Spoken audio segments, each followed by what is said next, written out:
Hello guys, so a lot of you are probably wondering why I'm posting a video on a Thursday and probably why it's such a weird title. Now the reason is because I feel like this is something I should post given what's happened this week in the media, which a lot of you might not have even heard about there. Now, I don't know how long this video is going to be. If it's quite long, probably a lot of you won't even make it past this point because I am going to warn you now, it might be a bit of a rant video. A lot of you probably won't make it past this point or even make it to the end. And let me just say that that says something about you as a person. I'm not going to say any more, I'm going to let you work out what I mean by that. So I'm going to start off by addressing one issue and then I'm going to address the other. So the first issue I want to address in the title is viral videos. Now I'm sure most of you have probably seen the viral video Damn Daniel. And I must say that if you haven't watched it, don't watch it please, because it is such a terrible video. It's awful, it's just not even funny. But it's kind of been an overnight sensation. So this video was posted on Facebook by two friends, Josh and Daniel. Josh is the one behind the camera doing the "Damn Daniel" bit, and Daniel is the one who is got the cool dress sense, as it were. And I didn't realise how big it had got until I was watching Ellen yesterday. I was watching on Ellen's YouTube page. They were actually on Ellen and they were being kind of interviewed by Ellen. And they said that both of them, and Daniel is 14 and Josh is 15, and both of them have been receiving marriage proposals from complete strangers. People, they couldn't even go to their local shopping mall or their shopping centre without being asked for about 30 photos to be taken with them. Now, I think that this has become such a global sensation, and it's ridiculous because it's got a massive social media following already, and it's been exploded over social media and on the news and on TVs, and it just shows how far it's got. Because if the fact that they were on Ellen, which is broadcast in the USA or in America, Canada, and now over in Britain as well, kind of shows how far this video got in a matter of hours, or essentially minutes, because people just kept sharing it with their friends.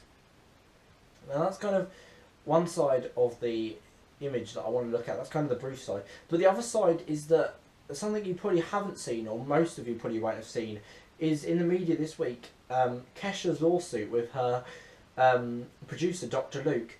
Now, this thing started a couple of years ago, and it had massive press coverage when it first started, because Kesha had to go into rehab based on her producer, Dr. Luke, saying to her constantly that she was too fat to be a superstar, forcing her to go into rehab because she had developed a case of bulimia, or some sort of eating disorder. We believe it to be bulimia. Now that in itself was horrific, but this week it surfaced as well that Kesha had also accused Dr. Luke of not only verbally abusing her but also sexually abusing her. So there were accounts of Kesha this week.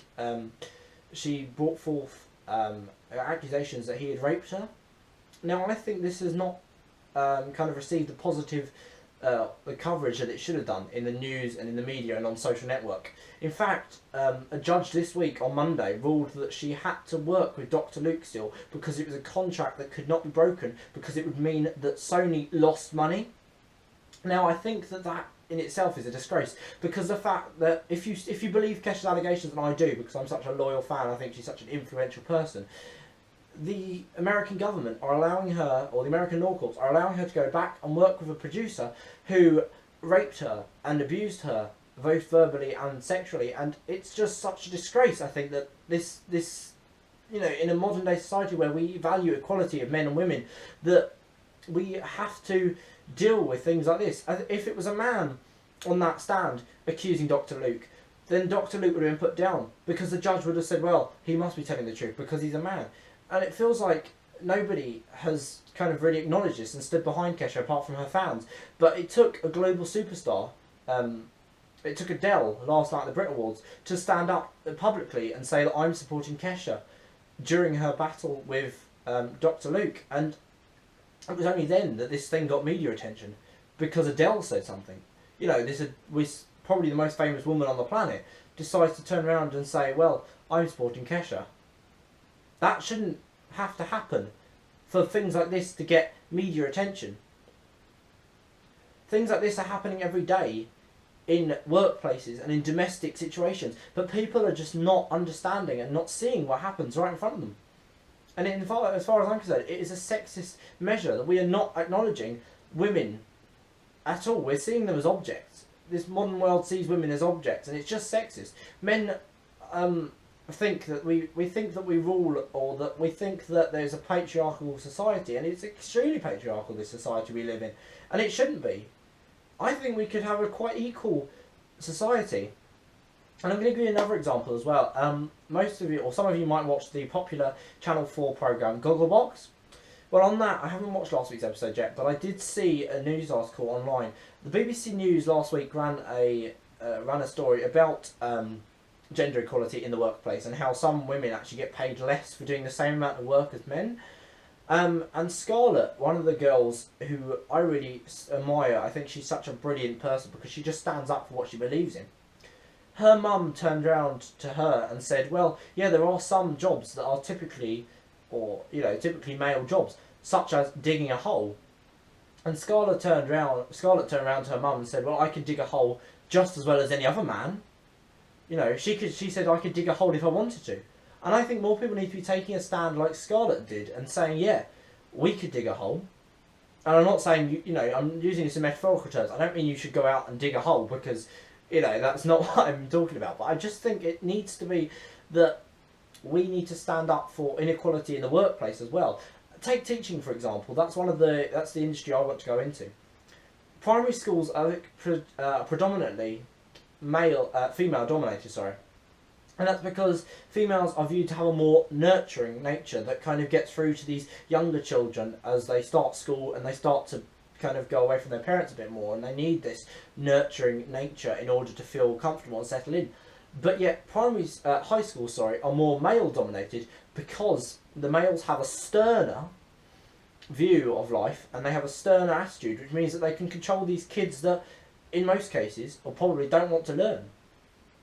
I just think it's a ridiculous thing, because I think anybody can become whatever teacher they want to be so long as they have the right training. I think if you know what you want to do with your life, then you can prepare yourself for kind of every eventuality. I just think we need to stand up, really, guys. I think all it takes is, we don't even need to necessarily stand up as a nation to abolish these stereotypes that we've been drummed into our heads since we were children. I think these stereotypes are damaging children. Like, even now, people are still being taught that there are male jobs and female jobs. We need to stop saying, oh yeah, well, you can't be a builder because you're a female. We need to say, oh, you're a female and you want to be a builder. Well, go for it. We need to stop kind of living in a male-dominated world and start standing up, even as individuals. Just start a campaign. We need to start recognising women as our equal. But I'm not saying that we should all going to stand up and go out and be feminists, because I don't think that's going to be the answer to anything. I think what needs to happen is that we need to recognise them as equals. And I'm not saying we haven't made any progress over the past 10 years, say, because we've made so much progress, but there is still a long way to go. And I think what we need to do is just kind of stand up and recognise that we can't live without the other gender. Males can't live without females, and females can't really live without males, because we all bring something to society. And what we need to understand is that we all live on this earth. We've all got to live on this earth together. We need to kind of learn to get along with each other and not start massive arguments over kind of small petty things, that women can't do this because they aren't, because they're weak or whatever. We need to say that, yes, women can do this because men can do it, and men can do this because women can do it. We need to start being equal to each other and just making sure that we understand how we live on this earth as one. And I think that's really what I wanted to say. And I don't care if I get kind of hate messages for this, because I just feel like this is something I needed to get off my chest and kind of say, and it's been really bugging me for the last few days that this is going on in the world, that there are so many more important issues going on, such as the refugee crisis and loads of economic crises around the world, but people seem to be ignoring this for the fact that we seem to be so happy to just let sexism pass, but yet we don't want terrorism. We're trying to stop terrorism, but yet that's in different countries around the world, and we're all helping each other with that. Why can't we help each other with this underlying issue? It really annoyed me this week, so I thought I'd just share that with you guys. And I'm sorry if I ranted, and I'm sorry if I've upset anybody out there for what I've said, or what I've done, or anything. Please don't hate me, guys. If you do, feel very strongly about it, then feel free to kind of leave a comment. Comment your opinions anyway, guys. Please just comment it and tell me I'm not alone, because I just feel like I need to know other people are on my side and feel like we shouldn't be treating women in this way. So yeah, thank you guys for watching this. If you stuck with me to the end, it's about 10 minutes long, so I really do appreciate that. That's quite a long time to rant about this. But I just want to say thank you guys for kind of taking the time to watch this video. Yeah, I'll see you all on Sunday for my top 5 video, which hopefully will be a lot lighter than this one. Yeah, I'll see you later, guys. Bye.